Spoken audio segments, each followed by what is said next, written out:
Boa Opa, noite.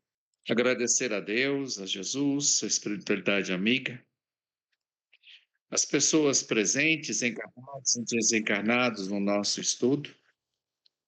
E agradecer mais essa oportunidade que nos é dada de refletir mais sobre essa doutrina maravilhosa e esclarecedora.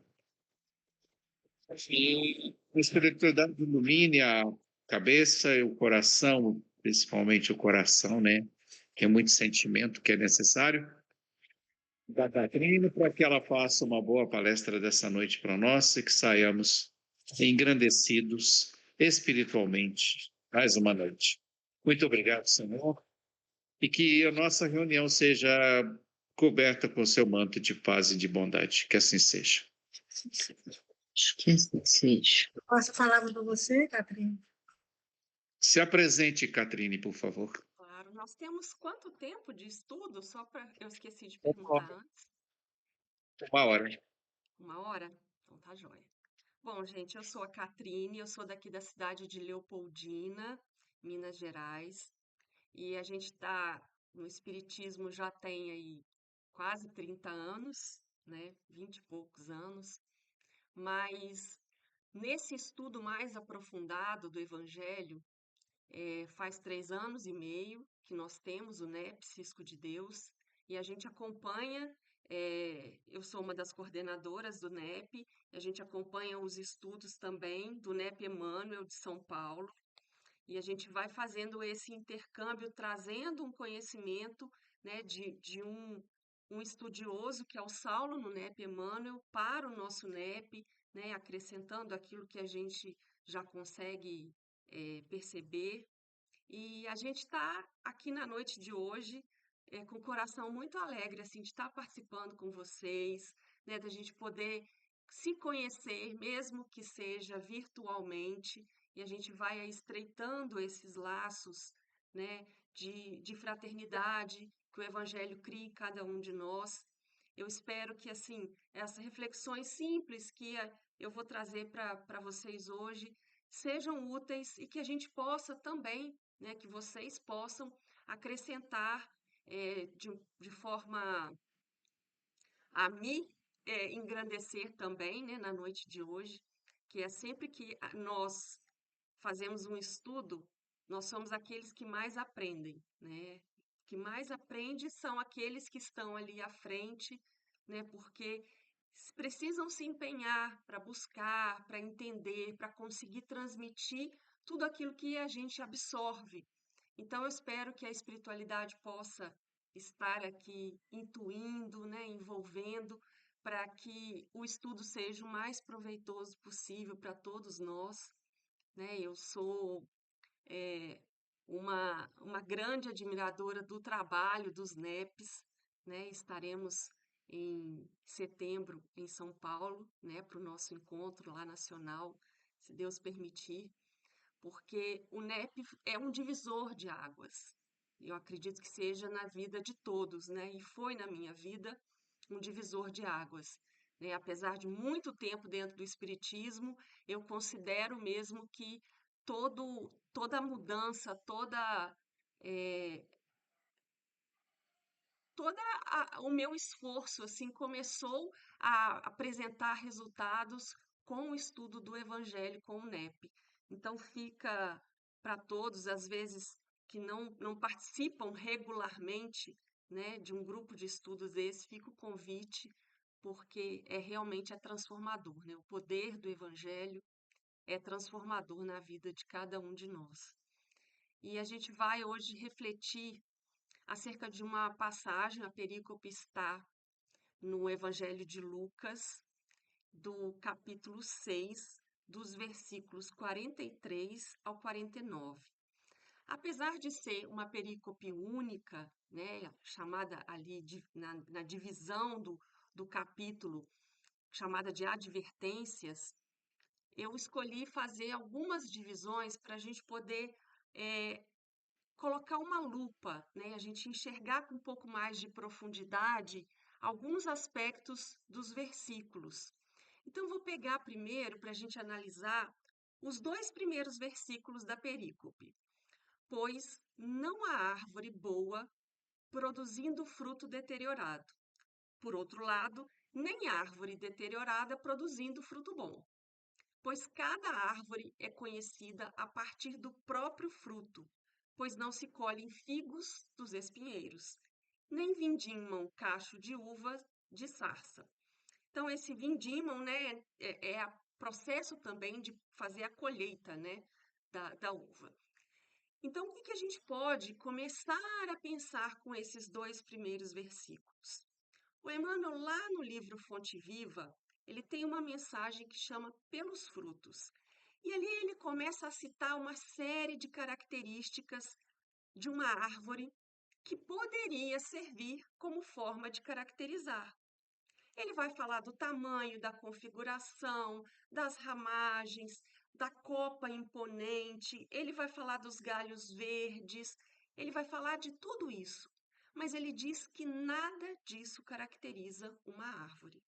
Que isso são só aspectos exteriores, né? São aspectos que nós podemos observar, mas o que vai fazer com que a árvore seja realmente reconhecida e amada, né, é os frutos que ela produz. É a utilidade que ela tem na vida das pessoas, é a produção dela. Então, se a gente for pegar esse primeiro pensamento que Emmanuel nos traz e aplicar na nossa vida, nós não vamos ser reconhecidos por aquilo que aparentamos. Nós seremos reconhecidos por aquilo que produzimos. E o que nós produzimos? Aí é a primeira reflexão que a gente precisa fazer. É o primeiro autoexame que nós somos convidados a realizar com o Evangelho de hoje. Que tipo de frutos, que tipo de produtos eu tenho produzido? Porque é a partir disso que eu serei ou não reconhecida como discípulo de Jesus. A partir daquilo que eu produzo. E se a gente pegar essa figura da árvore, que é uma figura bonita, e a gente vê que ela é empregada em várias situações, né? A gente tem a árvore da vida, a árvore do evangelho, a gente vê a árvore sendo empregada às vezes para. Pode falar, Lenise. Desliga seu microfone, por favor. Oi. Desliga, por favor. Eu? Você que está com dois conexões, Helenisa. Você que desligou o seu. Não, pois não. O meu? É o meu, Lenise? Sim. Aí como é que eu desligo? Esse microfonezinho aí embaixo, você clica em cima, isso.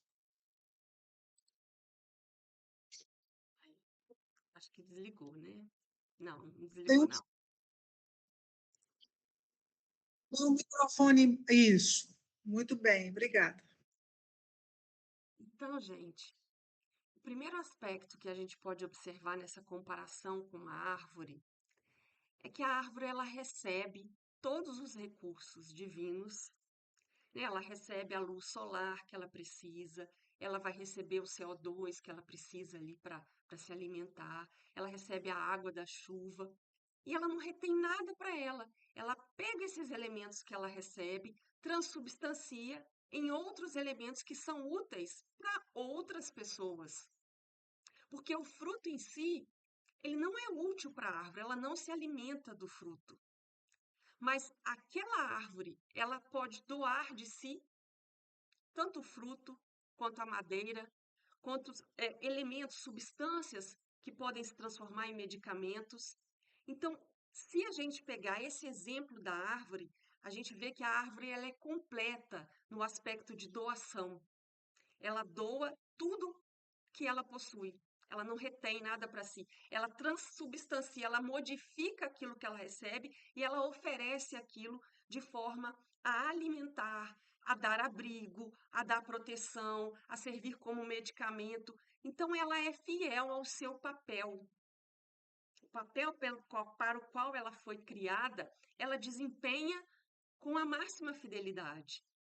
E se a gente for ver, esse é o papel do ser humano, do espírita e principalmente do médium. Principalmente do médium. Quando a gente pega essa mesma passagem no Evangelho de Mateus, ele coloca ali o comentário dos falsos profetas, e a gente vê que isso está intimamente ligado com a nossa postura dentro da casa espírita, enquanto médiums ou não, porque a gente sabe que médiums todos nós somos. Então, às vezes, você não tem a faculdade ostensiva, mas você tem a sensibilidade e isso vai fazer com que você possa transmitir aquilo que você recebe. Então, se você quer ser fiel a esse papel, temos que agir como a árvore age, doando e modificando o que recebemos para melhor e doando tudo, sem acúmulo nenhum. Agora, o que acontece? Na maioria das vezes, nós somos como aquela figueira estéril ali no meio da vinha. Aquela árvore que cresceu no meio da vinha, e ali quando o dono da vinha vai procurar frutos no meio daquela figueira, que está plantada no meio de uma vinha, ele não encontra frutos. E aí ele diz àquele cuidador, ao vinhateiro, que tem 3 anos que ele está procurando fruto naquela árvore e não encontra. Então ele pede que corte-a, porque ela está ocupando espaço de árvores que poderiam estar produzindo. E aí o vinhateiro pede mais 1 ano, diz que vai cavar, adubar, que vai cuidar. E aí, se aquela árvore não produzir frutos dentro de 1 ano, ele vai cortar. Então, essa é uma recomendação de Jesus nessa parábola, que a gente preste atenção na árvore, se ela está produzindo, e que se ela não está produzindo, que a gente possa colocar elementos que favoreçam o crescimento, a produção de frutos, né? Você vai adubar, você vai regar com mais frequência, vai podar, vai cuidar para que aquela árvore produza. Mas aí a gente também vê uma outra passagem de Jesus em que ele amaldiçoou uma figueira. Ele está ali caminhando entre Betânia e Jerusalém, e aí diz que ele sente fome, para diante de uma figueira que estava ali com as suas folhagens já desenvolvidas, procura figos e não encontra. E aí ele diz a seguinte frase: nunca mais nasça frutos de ti. E aí, no outro dia, alguns evangelistas relatam no mesmo momento, mas no outro dia, aquela figueira é encontrada totalmente seca. E aí a gente se pergunta, por que que Jesus, uma hora, conta essa parábola da figueira no meio da vinha e diz que a gente precisa investir para que aquela figueira produza, e num outro momento ele amaldiçoa aquela figueira à beira do caminho porque ela não tinha frutos? Acontece que aquela figueira que estava ali à beira do caminho tinha folhas. E se tinha folhas, ela precisava ter frutos. Era um indicativo. Se havia folhas, era um indicativo de que deveria haver frutos. E a gente vai transfigurar isso para a nossa existência. Vamos então fazer uma relação. Se nós formos essa figueira, que estamos aí apresentando folhagens, Jesus vier no nosso íntimo e procurar frutos, o que nós teremos a apresentar? A figueira, ela, quando tem essa folhagem, ela já deve estar produzindo frutos. Então, a folhagem era só uma aparência exterior. E aí é interessante que Emmanuel vai fazer uma relação dessa figueira que secou, que é um símbolo só de aparência, de propensão para o bem, mas que na verdade não está ali produzindo nenhum bem, porque ela está vivendo só da aparência. E aí ele chama atenção para os oradores, que muitas vezes têm palavras bonitas, que têm aquela fluidez, que conseguem envolver as pessoas no seu discurso, né, com a sua oratória muito perfeita. Mas, na verdade, quando a gente vai olhar ali, esmiuçar aquele conteúdo, a gente não encontra nada. A gente encontra uma coisa bonita que agrada os nossos ouvidos e não tem substância, não tem alimento para o nosso coração. Quantas vezes a gente vai escutando palestras, escutando estudos com uma forma muito bonita, mas que não consolam, que não orientam, que não nos agregam valor efetivo. É isso que ele está chamando a atenção. Emmanuel comenta isso dessa forma. Que proveito a gente vai tirar daquilo que esse orador está dizendo? Ou seja, que frutos ele está oferecendo? Que alimento ele está repassando através do seu conhecimento? Aí ele complementa dizendo que esse símbolo dessa figueira que secou também, né, que foi ali amaldiçoada por Jesus, ela é um símbolo daqueles que têm a chance de ser úteis, de fazer o bem, mas não fazem. Então, eles ficam ali naquela inércia, né? Não tem uma base, não tem uma solidez, não tem uma atividade que seja condizente com aquilo que eles têm, às vezes, de bagagem e de possibilidade. Então, quantas vezes a gente tem a chance de fazer o bem e a gente deixa de fazer por preguiça, né? Por N desculpas que a gente arruma, né? A gente se diz, às vezes, muito atarefados, muito comprometidos com várias atividades, mas, na verdade, a gente está ali só arranjando desculpas para não fazer o bem, para não ser útil. Então, Emmanuel vai dizer para a gente que, na verdade, quando a gente age dessa forma, a gente não está mostrando uma verdadeira fé, uma fé produtiva, uma fé que vai abalar aquelas fibras do coração, aquela fé que transporta montanhas. Então, olha a ligação entre fé e frutos. A fé é algo que precisa estar em movimento constante, estar ali em trabalho incessante para produzir. Fé sem obras é morta, ou seja, fé sem frutos. E às vezes a gente não imagina, a gente acha assim que o fruto é o trabalho que a gente está desenvolvendo. Por exemplo, o fruto seria um trabalho assistencial, de entregar cestas básicas, de fazer enxoval para o bebê, de distribuir marmitas quentinhas. A gente acha que o fruto que a gente está produzindo é esse, é o trabalho. Mas, na verdade, o fruto não é esse. O fruto são as consequências desse trabalho que eu desenvolvo. Tanto a consequência em mim, quanto a consequência no próximo. Por quê? Porque em mim? Porque eu posso estar fazendo isso por um simples automatismo.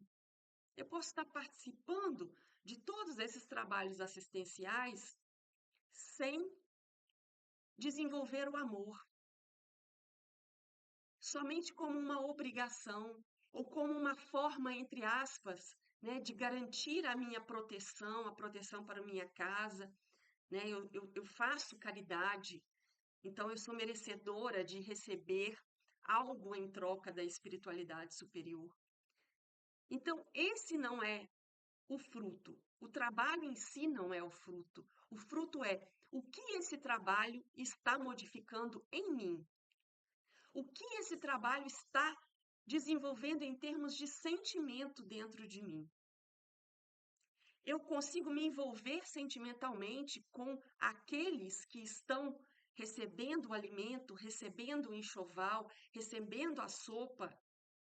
Eu consigo me preocupar de fato com aquelas pessoas, eu sinto carinho, eu sinto amor por elas. Então, esse é o fruto. Pode falar, Lenise. Estou lembrando aqui, desculpa eu te interromper, mas do trabalho-ação, exatamente o que você está falando, o trabalho-ação e o trabalho-serviço. O trabalho-ação, ele transforma, quer dizer, ele transforma o ambiente, mas não me transforma e nem transforma o outro, ele só melhora o ambiente, né? Justamente por isso, porque ele não vai gerar esses frutos de transformação nem em mim, nem no outro, porque é feito simplesmente, igual a gente dar muitas cestas, dar cesta para as pessoas, vai ajudar as pessoas? Vai, mas não, talvez não as transforme. Então, é aquilo que é feito com amor. Não é, Catrine? Sem dúvida. Transforma muito mais a gente do que quem recebe. E se a gente for olhar também, a gente como recebedor, né? Nós somos também, nós recebemos da providência divina inúmeros recursos. E aí, inúmeros frutos. Será que a gente desenvolveu na gente a gratidão por tudo que a gente recebe? Né? A Joana de Ângeles tem o livro que trata da psicologia da gratidão. E é muito bonito isso, porque quando a gente tem gratidão, não tem espaço no nosso coração para sentimentos inferiores. Se você levanta pela manhã e agradece por abrir os olhos, por estar saudável, por ter um teto, por ter uma família, por poder tomar um café da manhã, você faz esses agradecimentos, no seu coração não tem espaço para mágoa, para ressentimento, para desânimo, para revolta. Então é importante, porque nós somos ao mesmo tempo os semeadores e nós somos o solo. Então a gente precisa produzir, a gente precisa ser essa árvore que dá frutos, né, semeando, mas a gente também é o solo, a gente também recebe, né, da espiritualidade. Então a gente tem esses dois papéis. O papel de conseguir desenvolver o amor na hora de doar, de fazer a sua atividade, e o papel de conseguir desenvolver a gratidão. Porque essa gratidão vai ali trabalhando o nosso interior, vai melhorando o nosso padrão vibratório, né, os nossos sentimentos. Então, assim, essa primeira parte a gente trata muito dos frutos, né? E em João, a gente tem aquele versículo, né, que Jesus diz que todo ramo em mim que não produz fruto, né, o Pai corta. E todo o que produz fruto, ele poda, para que produza mais fruto ainda.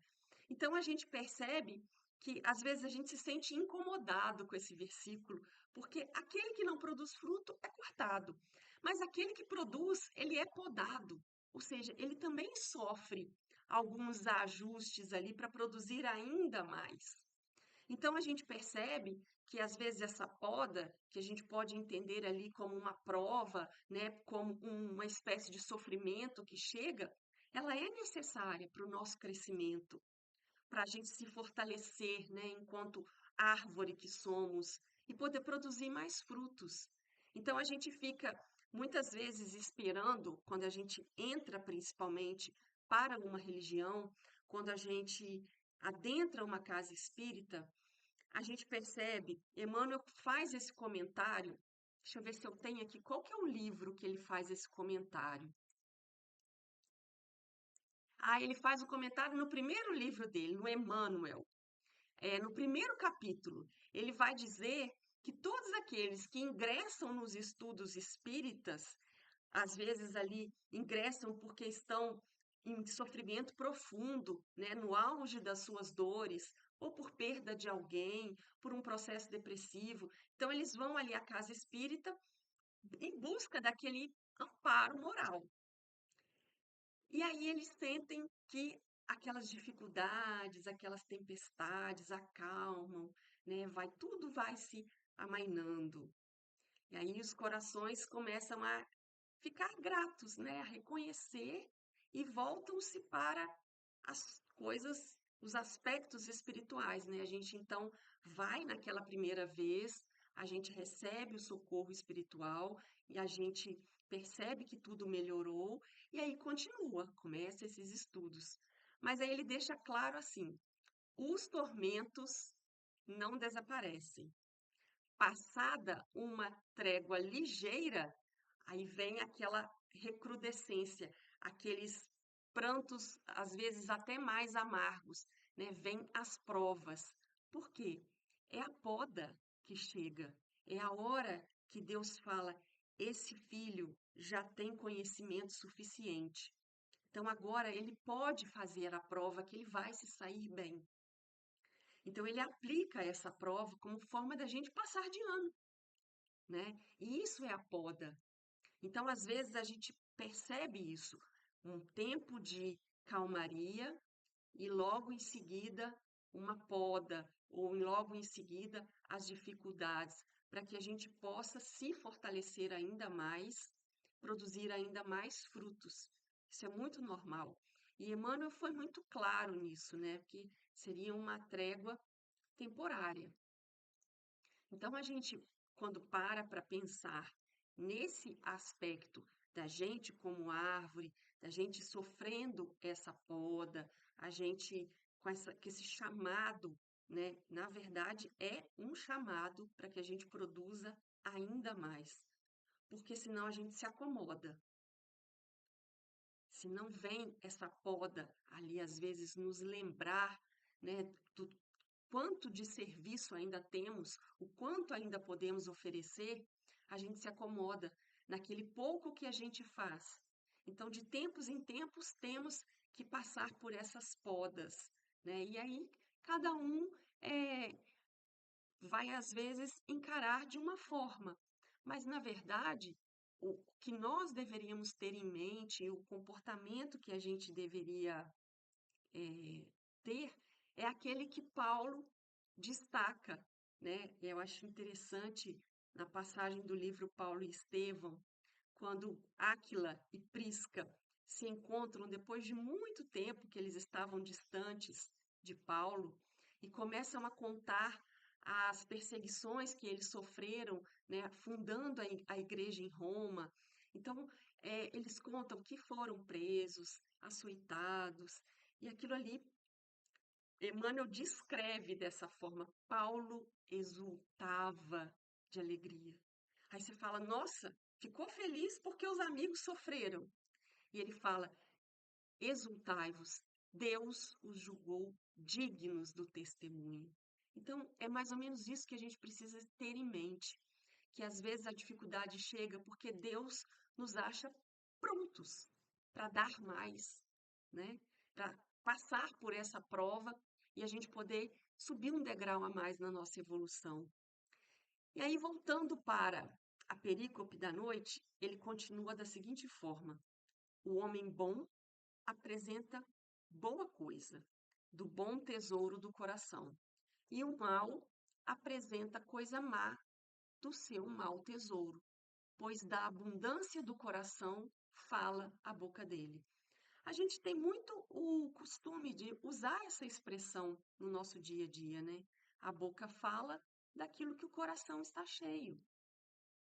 Então, isso é interessante que quando a gente vai no Evangelho segundo o Espiritismo, quando a gente vai buscar dentro das referências espíritas, há uma ligação desse versículo com a capacidade da gente reconhecer os falsos profetas, né? Permite a gente reconhecer os lobos em pele de cordeiro. Por quê? A boca fala daquilo que o coração está cheio. Por mais que a gente tente dissimular, por mais que a gente tente aparentar uma evolução espiritual, mais cedo ou mais tarde a máscara vai cair, né? Porque se o nosso coração está cheio de maldade, a nossa boca não consegue falar do bem em 100% do tempo.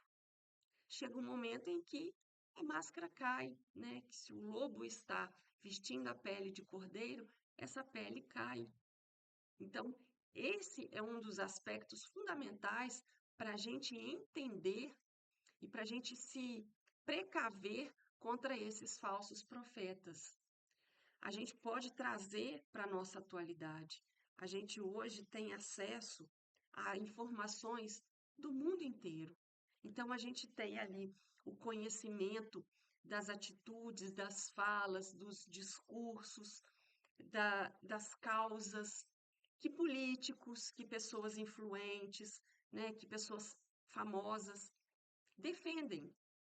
E isso é uma forma da gente avaliar de que ou com que aquele coração está cheio. O que ela defende? O que essa pessoa, pelo que ela luta? Quais as causas que ela abraça? Então, essa é uma forma de nós reconhecermos o caráter das pessoas. Aquilo que ela fala é aquilo que o coração está cheio. E o coração, ele dentro desse simbolismo do evangelho, ele representa a vida. Então, se nós olharmos a vida da pessoa, a vida testemunha aquilo que ela carrega em si, aquilo que o espírito carrega em si. Nós não conseguimos testemunhar algo que nós ainda não damos conta. Por exemplo, se eu falar, eu vou psicografar mais livros que Chico Xavier. Nem mediunidade ostensiva eu tenho. Então não adianta eu falar daquilo que eu não dou conta. Eu preciso primeiro apresentar as minhas obras, os meus frutos, e aquilo ali vai testemunhar a meu respeito. Se sou fiel aos propósitos de Jesus ou não, se estou com uma intenção de beneficiar a mim mesma, se estou colocando o interesse pessoal na frente dos interesses do evangelho. Então, hoje em dia é fácil a gente reconhecer a índole das pessoas. Por quê? Porque todo mundo expõe tudo nas redes sociais. Todo mundo põe tudo na internet. Tudo que você pensa, na maioria das vezes, vai parar na internet.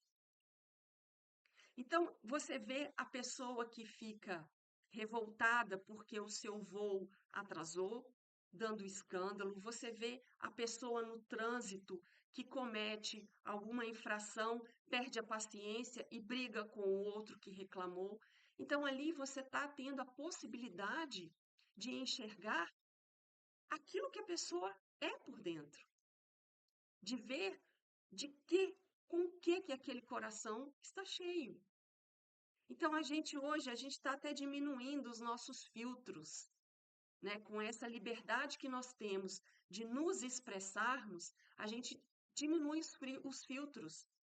A gente dá vazão àquilo tudo que a gente sente. É como se fosse um processo de catarse, né? Coloco para fora o tempo todo aquilo que eu penso, aquilo que eu sinto, e às vezes eu nem me preocupo em resguardar o outro, em respeitar os direitos do outro.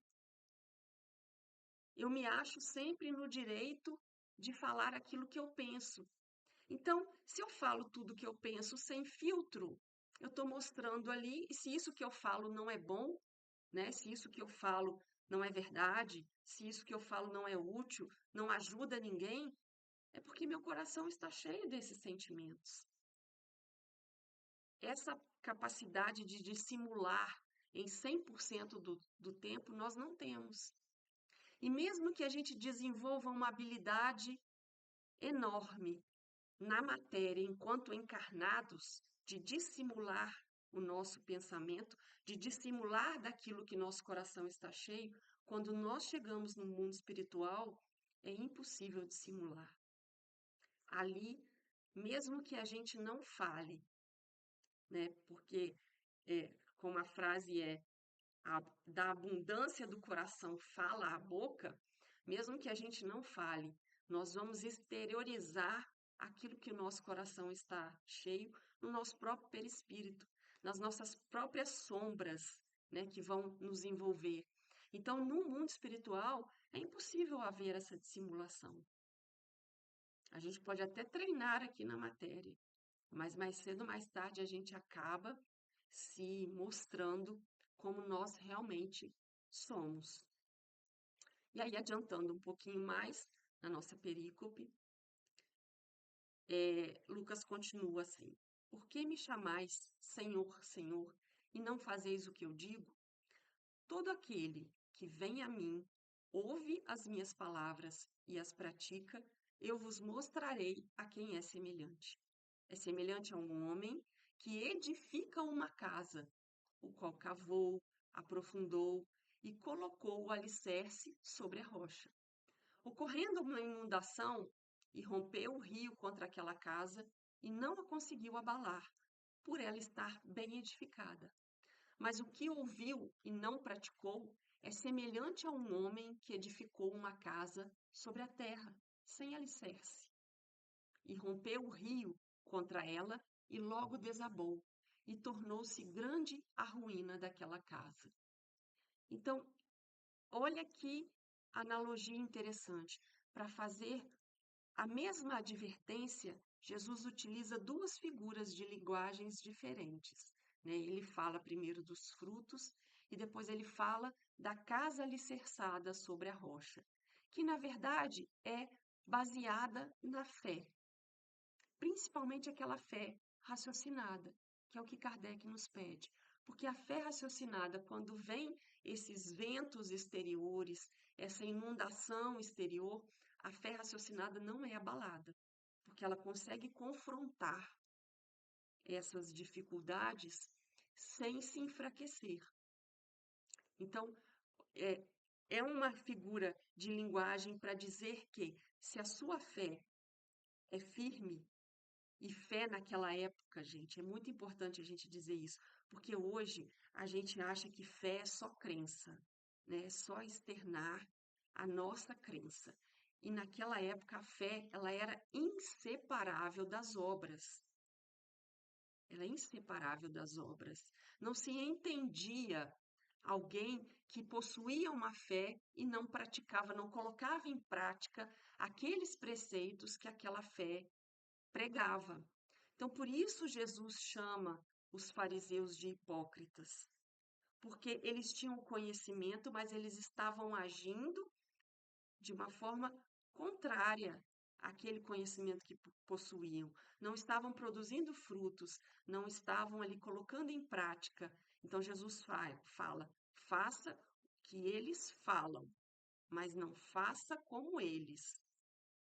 Então, é importante a gente entender que essa casa alicerçada sobre a rocha, ela se refere muito à nossa fé exteriorizada através de obras. Então, é ali um complemento da primeira advertência, desse primeiro conselho.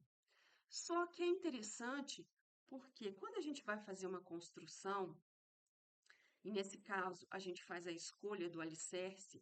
Então, você escolheu alicerçar a sua casa sobre uma rocha firme, que a gente já viu que essa rocha é hoje, na atualidade, a fé raciocinada, proposta por Kardec. É aquela fé que consegue encarar a razão. Então, a gente escolheu essa fé. Mas aí, o que a gente precisa em seguida? Para a gente poder conseguir se abrigar, estar protegido, a gente precisa construir uma casa. E esse trabalho de construção, ele requer muito suor, ele requer um bom período de tempo, né, para a gente poder levantar as paredes, fazer as colunas, né, fazer teto, telhado, dar o acabamento que possibilite a gente entrar para aquela residência. Então, o que a gente pode entender disso? Que esse trabalho de construção da nossa fé requer um esforço, requer todo um tempo, todo um processo, que é isso que nós estamos buscando aqui hoje.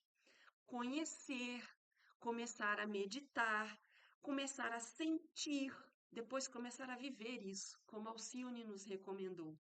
Então, é um processo de construção, né, que começa lá na escuta, aqueles que ouvem. Então, primeiro a gente precisa ouvir, depois a gente precisa dar importância a isso que a gente ouviu, né, esse conhecimento, e fazer aquilo ali se solidificar dentro da gente. Aí a gente vai levantar as paredes.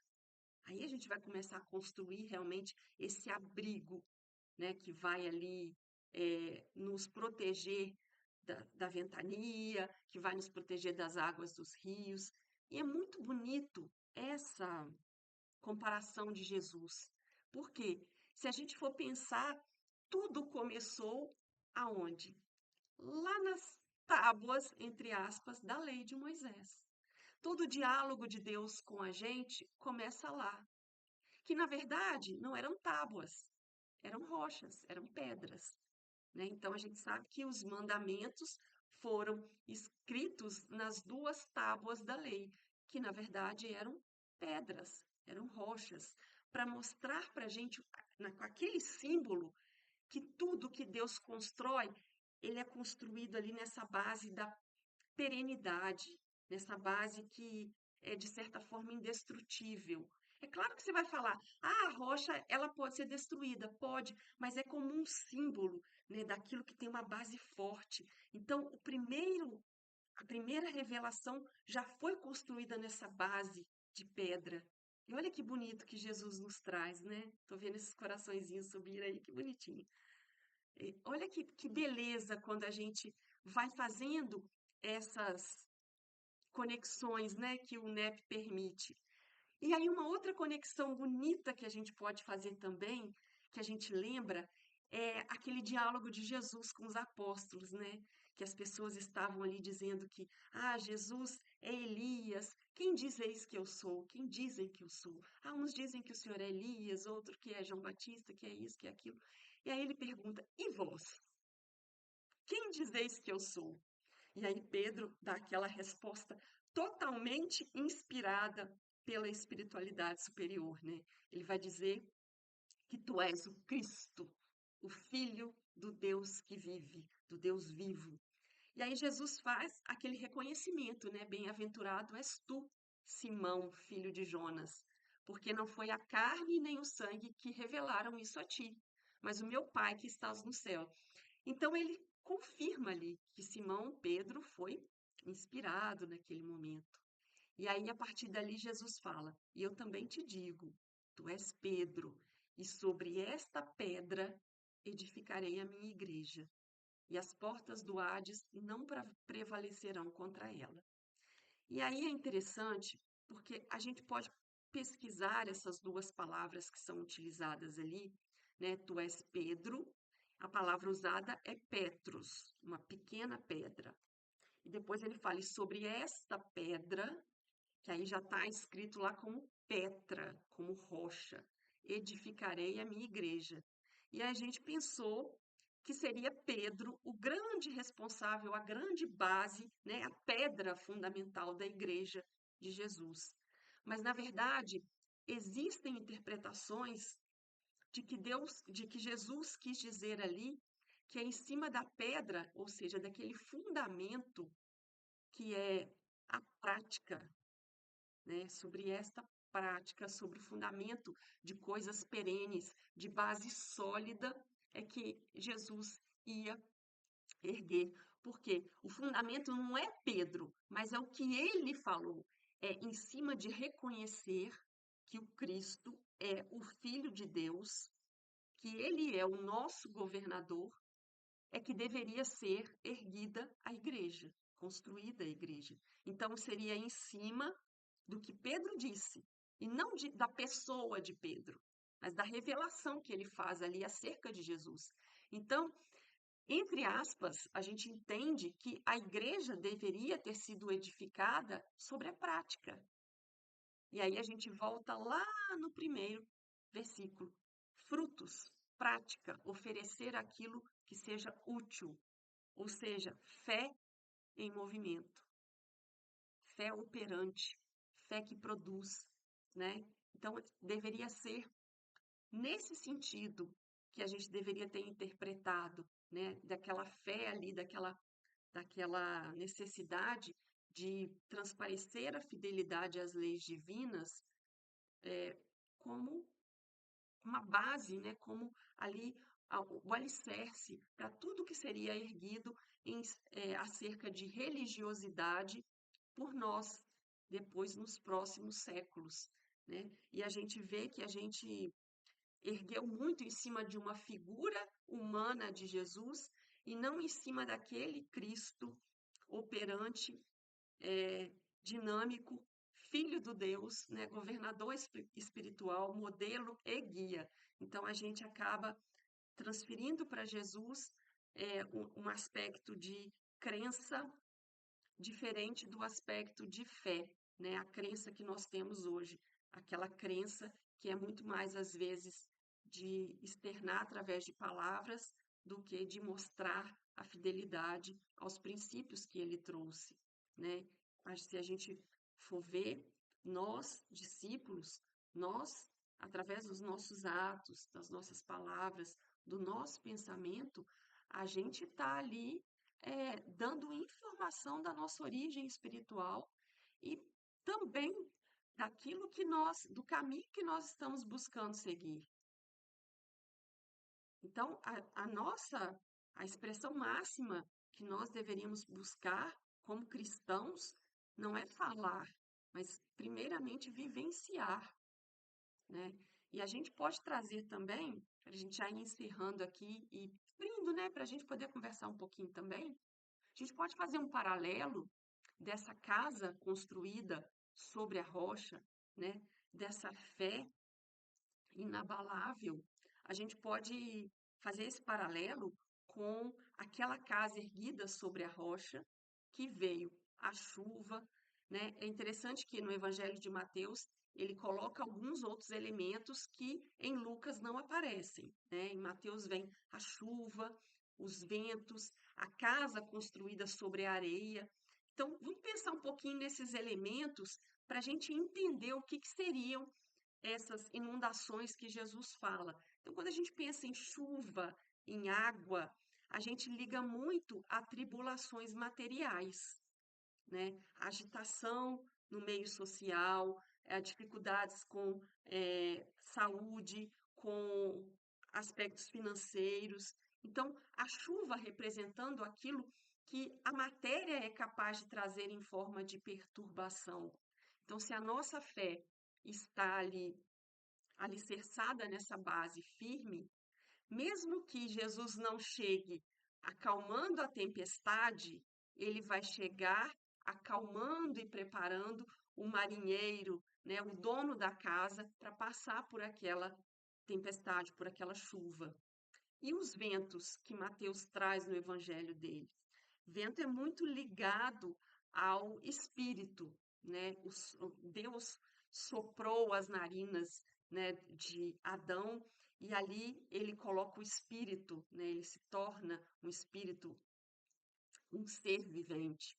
Então esse sopro, pneuma, né, ele é muito ligado ao espírito e a gente pode fazer uma ligação também com as ideias que vêm do mundo espiritual, com as sugestões, as influências. Então, esta casa alicerçada sobre a rocha, além dela estar firme nas tribulações materiais, ela também está firme nas tribulações espirituais, com as más sugestões de espíritos obsessores, né, com as influências de carga vibratória negativa. Então, tudo isso, essa casa, essa fé alicerçada sobre a rocha, né, na prática, ela é capaz de suportar, né? Tem um elemento da areia também, né? Que ele fala ali, no caso de Lucas, fala que a casa foi construída sobre a terra, então é um elemento transitório, material, né? Que não apresenta ali uma perenidade muito grande. Então, para a gente fechar, vou abrir para vocês aqui, eu queria só trazer um comentáriozinho, um resumo daquilo que Emmanuel nos traz em algumas mensagens, e a gente pode pensar que a árvore, ela não anuncia os seus frutos, né? Ela simplesmente oferece. Então, nós também, quando somos sábios, né? Quando já desenvolvemos essa maturidade, a gente não precisa anunciar os nossos frutos. Eles devem falar por si só, né? Principalmente aqueles frutos internos, né, do nosso coração, aquilo que a gente já consegue aperfeiçoar, dar conta de fazer, não precisa ser anunciado, né? Que é outra coisa, outro aspecto, a gente também não precisa tentar converter o outro, mostrar para o outro o que nós somos e fazer com que querer com que o outro seja como nós, né? Isso parece muito mais uma forma da gente se justificar do que, de fato, exemplificar aquilo que nosso coração traz, né? Então, fica para a gente aí esse exemplo da árvore, né? Que não anuncia nada, que oferece tudo e que está ali sempre cumprindo o seu papel. Então, a gente pode começar a avaliar aí como anda isso, né? Como que nós já alicerçamos essa nossa fé, como que a gente já estruturou a nossa casa, como que nós estamos frutificando, se estamos frutificando, é um trabalho para a gente realizar dia a dia, né? Aí eu quero abrir agora, caso vocês queiram aí fazer algumas considerações.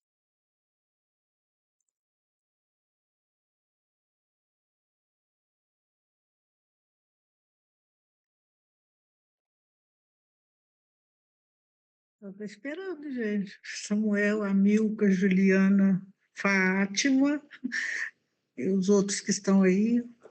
Querem fazer algum comentário? Eu acho que é interessante também quando a gente divide a primeira, segunda e terceira revelação utilizando essa linguagem da edificação. Eu, às vezes, já utilizei isso, às vezes, em palestra, ou conversando com as pessoas, explicando para a doutrina, de que Jesus veio construir, veio edificar uma nova doutrina. E ela foi edificada sobre uma rocha muito vigorosa, um alicerce muito bem feito, que foi o judaísmo. E agora a doutrina espírita vem para dar o acabamento, colocar o mármore, os metais, a pintura, o lustre, né? Veio mais assim. Então, a primeira revelação seria o alicerce, o judaísmo. A segunda revelação, as paredes, o telhado, a edificação em si. E a terceira revelação, o acabamento para que a gente possa habitar plenamente essa casa com segurança. É só isso. Só esse pequeno comentário de como que essa analogia pode ser feita também nas três revelações. Excelente. Até anotei aqui, tá? Fui anotando aqui. Muito bom. Muito boa comparação. Gente, está aberta aí, ela está deixando a gente fazer algum comentário.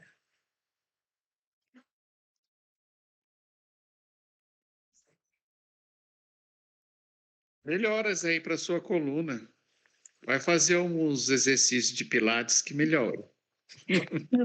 Obrigada.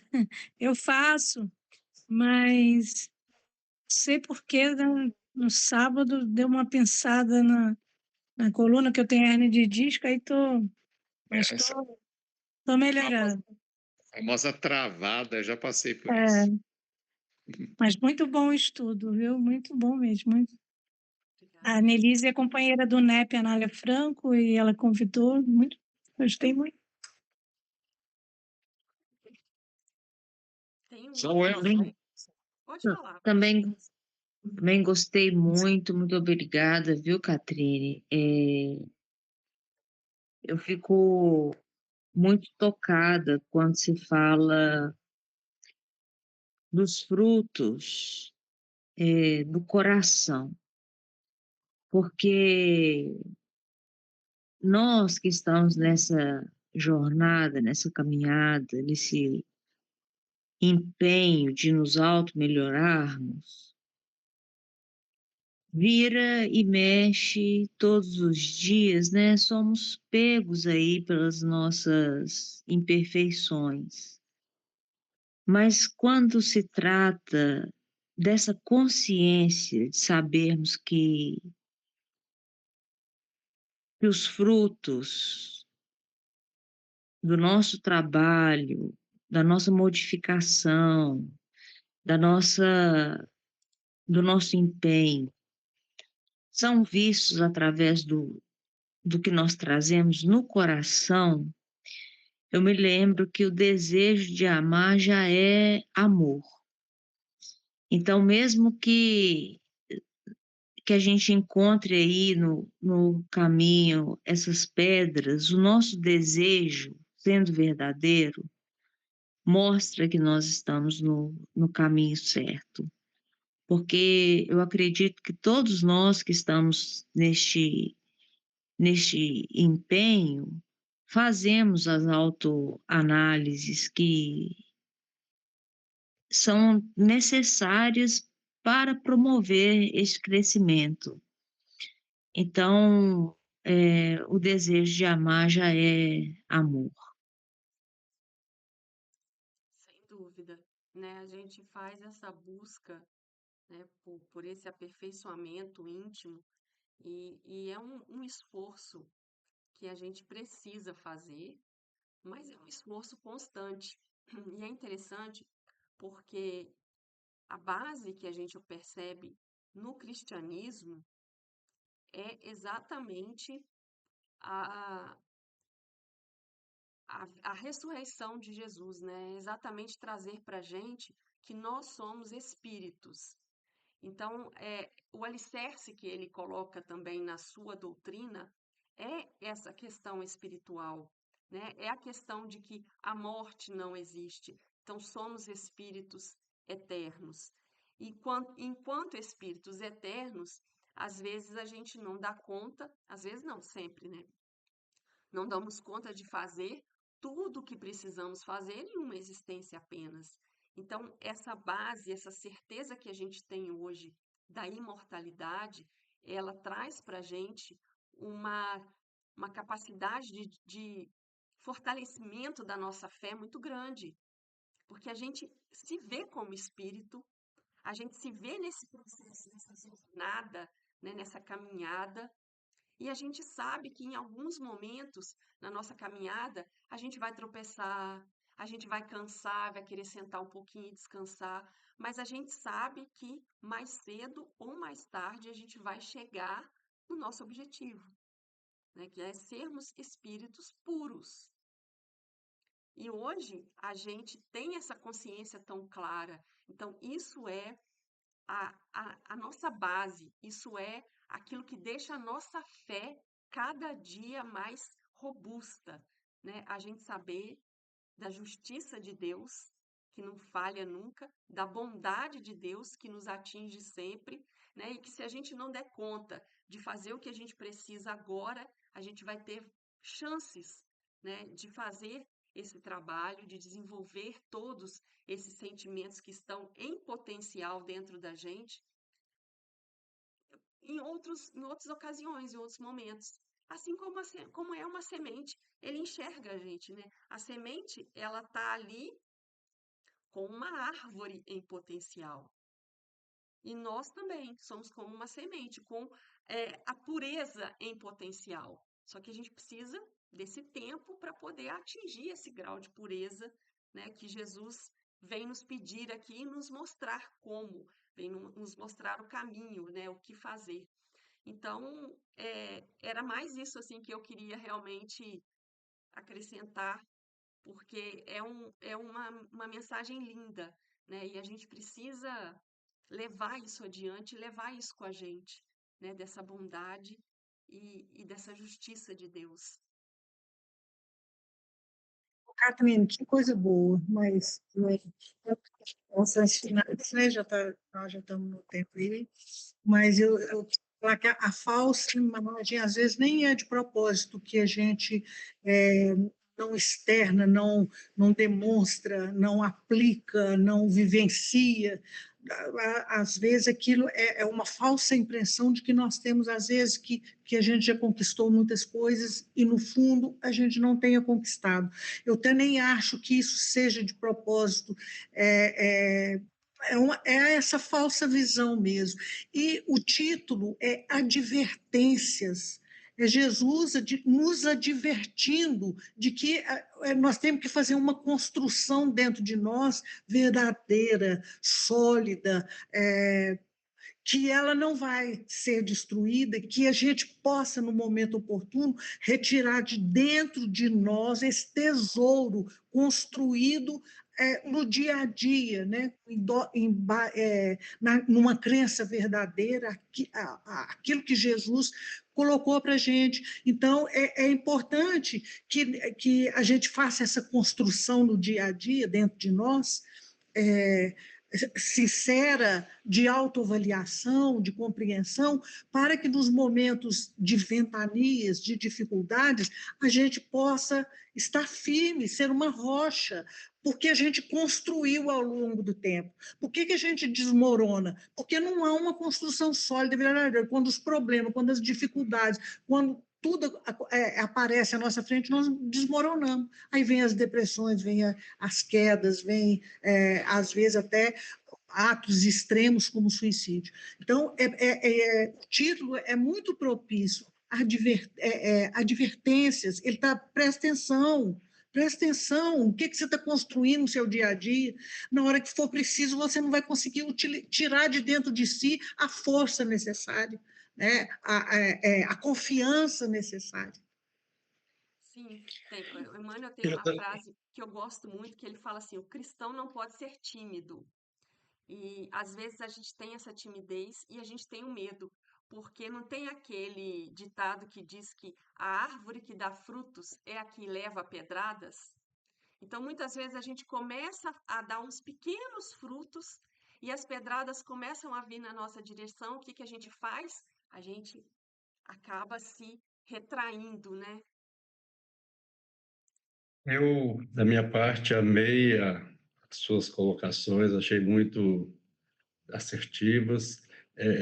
Quanto à fé, nós temos na pergunta 354 do livro O Consolador, a definição como entendida a fé, né? É interessante lá, né, as pessoas buscarem lá no livro O Consolador, que foram perguntas feitas a Emmanuel, né, que Emmanuel nos responde lá, né? Lembrando que nós somos espíritos imortais, quer dizer, nós tivemos um princípio e somos imortais, não temos fim, eterno somente Deus, tá? Ele não tem nem princípio nem fim. E aquela mensagem de colocar que você disse lá a figueira amaldiçoada, nós temos que colocar essa palavra amaldiçoada entre aspas, porque Cristo não ia amaldiçoar alguma coisa, tá? Pelo que você expôs, pelo que colocou aí Emmanuel, ele trabalhava sobre ela que teria dar frutos. Então, estava mencionando ali um pouco também a respeito dos fariseus, dos saduceus, lá dos escribas, porque eles estavam lá com o poder da palavra de passar para o povo a instrução, as coisas, e não faziam. Então, quer dizer, ali tem um pouco de reflexão em cima disso. Eles não iam para o céu e não deixavam as outras pessoas também ir, porque eles ficavam guardando os ensinamentos só para si. Então, tem um pouco disso também, né? Só assim, um paliativo. E muito obrigado, gostei, amei a exposição hoje. Eu que agradeço, obrigada. É realmente a gente que coloca essa questão do amaldiçoar, né? Mas é porque, para referir a passagem, a maioria conhece como a figueira amaldiçoada. Pelo menos aqui, assim, pelo que eu converso com as pessoas aqui, assim, a gente acaba. Eu acho até que já deveriam propor realmente um outro título, uma outra forma da gente se referir a, esse acontecimento, porque realmente amaldiçoar não iria amaldiçoar, né? Ali foi uma parábola encenada, né? Foi mesmo para que a gente pudesse entender, né? E ficar gravado aquilo ali de uma forma bem, bem profunda, né? No íntimo de cada um de nós. Mas obrigado pela lembrança aí, né? Desse detalhe. Então, nós estamos chegando ao final. Karine, se quiser, Catrine, a gente agradece muito mesmo, é muito bom essa troca, e que você possa aparecer mais vezes com a gente, nos dar uma mãozinha, é sempre bom, né? Essa troca de informações acrescentou acrescentou alguma coisa que eu não sabia. Então, assim, eu fico muito feliz quando acrescenta algo que a gente não tinha informação ainda, ou não tinha estudado, não tinha visto. Então, meu agradecimento, espero que você possa continuar contribuindo também, viu? Que Deus te abençoe. Muito Obrigada. obrigada. Eu que agradeço a Mais, oportunidade, gente. Foi muito bom. mais uma placa do porcelanato no acabamento da nossa construção. Só usando a figura de linguagem aqui. Obrigado, viu? Valeu. Milka, aí pode pedir alguém. A Fátima está caladinha, quer fazer o encerramento? Catrine quer falar mais alguma coisa, querida? Não, gente, só agradecer mesmo o convite. Estou à disposição para quando vocês quiserem e precisarem. Um abraço em todos. Fátima, você está aí, Fátima, para encerrar para nós? Fátima, seu microfone está fechado. Então vamos lá, Samuel, encerra para nós. Consegui abrir aqui. Tá bom, querida. Vamos todos nós fechar os nossos olhos, envolvendo os nossos pensamentos, os nossos sentimentos com muita luz, muita paz, muito amor. Qualquer energia deletéria que se encontre em nossos lares sejam refeitas, que possamos ser luz, ser amor, ser compreensão, que possamos expandir o nosso amor a todos aqueles que precisarem. Obrigado, Senhor, pelo dia de hoje. Obrigado, Senhor, pela família que temos. Obrigado pelos amigos. Obrigado por cada irmão que nos é colocado ao nosso redor. Obrigado, Senhor, por esse estudo de hoje.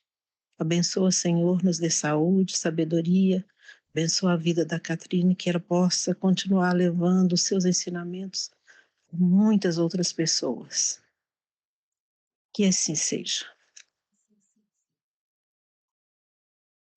Que assim seja. Uma boa semana a todos. Boa noite, pessoal. Tchau, Boa tchau. noite. Até mais. Boa noite.